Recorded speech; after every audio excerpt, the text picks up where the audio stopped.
একেবারে অন্যরকম একটা গরুর মাংসের রেসিপি নিয়ে হাজির হয়ে গেলাম।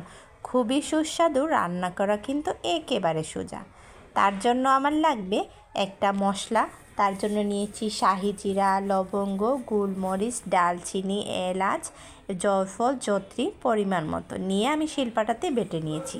এদিকে নিয়েছি প্রায় 1 কেজি গরুর মাংস, হাড় চর্বিসহ, এবং 1 বাটি পেঁয়াজের পেস্ট, আদা, রসুন, জিরা এবং ওই যে মশলাটা বেটে রেখেছিলাম ওই মশলা সব কিছু নিয়ে নিয়েছি 1 টেবিল চামচ করে। এবার রান্নাতে চলে গেলাম। কড়াইয়ের মধ্যে দিয়ে দিব বেশ কিছুটা তেল। আমি দিয়ে দিলাম 1/2 কাপ সয়াবিন তেল, দিয়ে দিব দারচিনি, এলাচি এবং তেজপাতা। মশলাটা একটু গরম করে নিব। তারপরে এখানে অ্যাড করে দিব 1 বাটি পেঁয়াজের পেস্ট।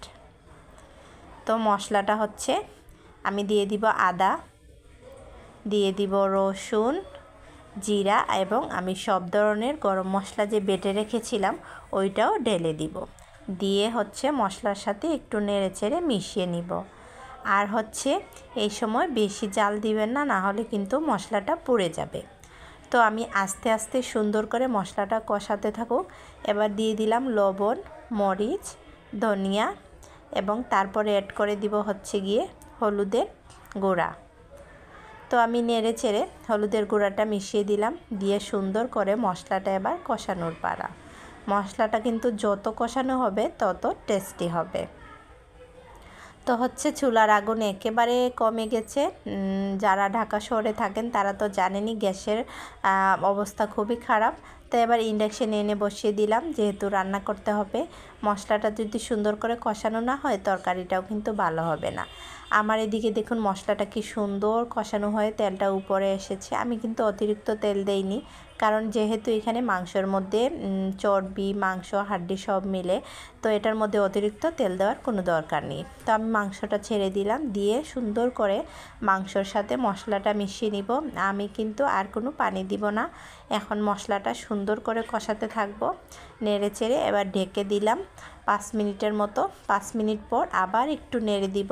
এখন কিন্তু চুলার আঁচটা একেবারে লো হিটে দিয়ে দিয়েছি, না হলে কিন্তু মশলা পড়ে যাবে। যতক্ষণ না মাংস থেকে পানি বের হয়ে আসে ততক্ষণ অপেক্ষা করব।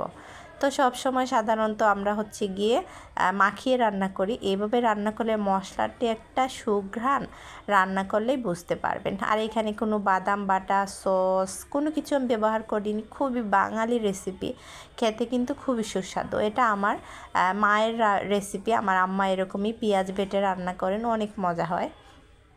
তো হচ্ছে গিয়ে মশলাটা খুব সুন্দর কষানো হয়ে গেছে। এবার দিয়ে দিব মাত্র 2 কাপ পানি। আর নেড়ে চেড়ে মশলার সাথে ঝোল মিশিয়ে আমি এটা ঢেকে দিব মাংসটা সিদ্ধ হওয়া পর্যন্ত। তো আমার মাংস সিদ্ধ হতে প্রায় 45 মিনিট সময় লেগেছে। আমি লো হিটে সিদ্ধ করে নিয়েছি।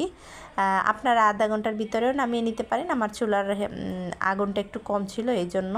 তো ফাইনালি পরিবেশন করে নিলাম খুবই মজাদার লাল লাল গরুর মাংসের ঝোল। যদি ভালো লাগে অবশ্যই কমেন্টে জানাবেন, আর একদিন বাসায় তৈরি করে খাবেন। আসসালামু আলাইকুম।